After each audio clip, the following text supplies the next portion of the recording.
we got to talk about how to deal with potty talk.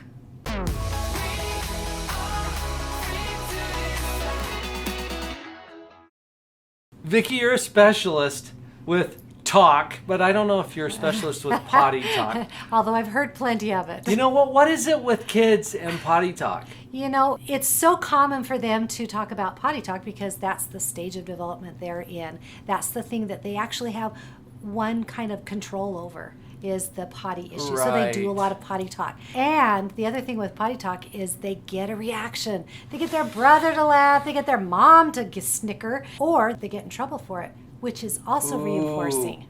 Whether it's a taboo or they get a laugh out of it, either way, it's a powerful experience. Yeah, it's for a these payoff little kids. to the child. I'm glad you mentioned that, Vic, because developmentally, as they go through stages of development, certain things become really, really important to them. And especially during like those potty training years, there's a lot of talk about it. It's a big deal. Well, and there's huge celebrations when you finally get it figured out, so that's something that they can be proud of or whatever. So it's been made a big deal in their life. So no wonder it becomes an issue. It's not necessarily something that we want to continue to reinforce. Right.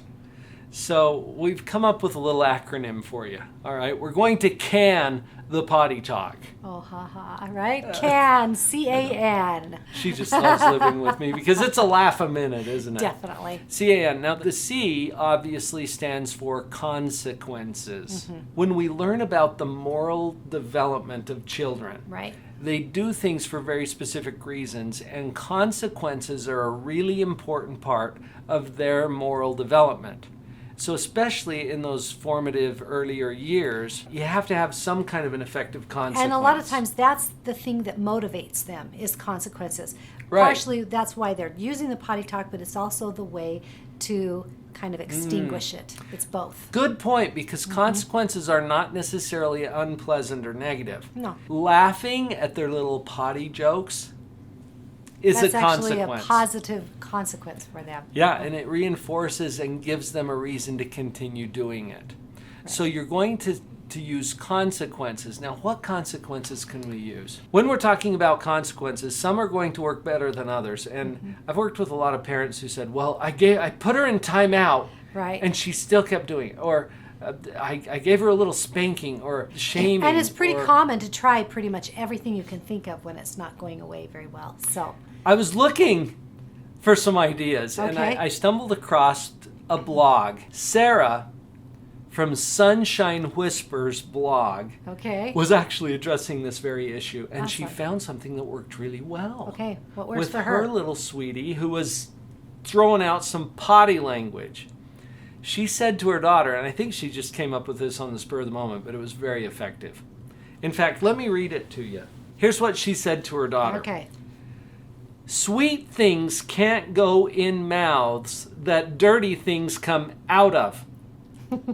Okay, that's pretty brilliant. If you say one more potty word at all, you will not get to eat a single piece of candy today. Wow. Sarah, you're brilliant.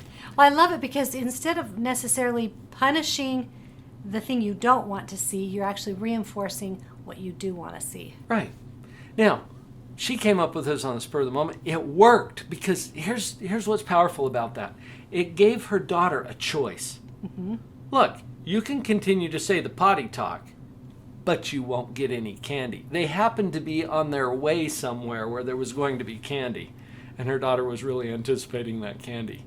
Sweet things don't go in mouths that dirty things come out of. I love that.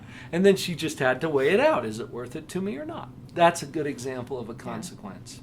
So be creative in your consequences.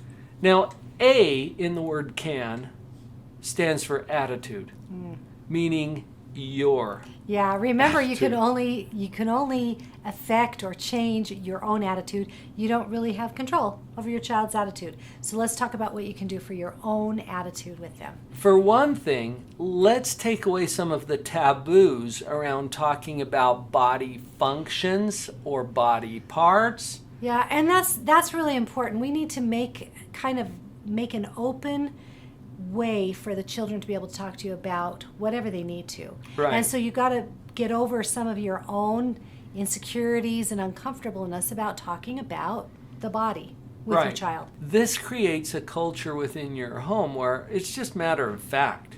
It's things that we talk about. Now, having said that, we don't control what happens out there on the playground or in the neighborhood or with their little friends, because they might use the appropriate words you've been teaching them at home and their friend busts up laughing or gets a red face. Right. Over it. We can't control all of that. But let's just make sure that our own attitudes about these things are supportive of what we're trying to do with our kids. Vicki, since we're talking about establishing an attitude and teaching our children, you know, one of our top performing videos on this channel is teaching children respect in 10 minutes or less. You can click to it right up there. I think right after this video, if you're to watch that, you're going to get some other ideas to establish that attitude and that culture. But what about the N in So can? the N, this one is maybe the hardest one of all. Never ever laugh. Don't laugh. Don't you crack a smile. When she calls her brother a poopy head, don't even crack a smile. If you have to turn, and I know every parent has done this, you turn away, don't laugh. Sometimes you have to just swallow it, don't you have you? to just swallow it and turn away, and don't catch your husband's eye, because you'll laugh for sure. No. This is part of what perpetuates. Now, we put this in fun, okay, because we know that you're probably going to have a hard time with this. But just to reiterate the fact that this is why they're doing it. Yeah. They get a reaction. They're budding young comedians, and they just love to get the laugh. Yep. Hey, let us know how it's going with the whole potty talk battle. Make some comments down below. Let's engage with this community here of positive parents. And there are other videos. We've probably got 100 or more now in the positive parenting playlist. So go spend some time there as well. I saw her standing in the street alone. Her head was down, face locked onto the phone.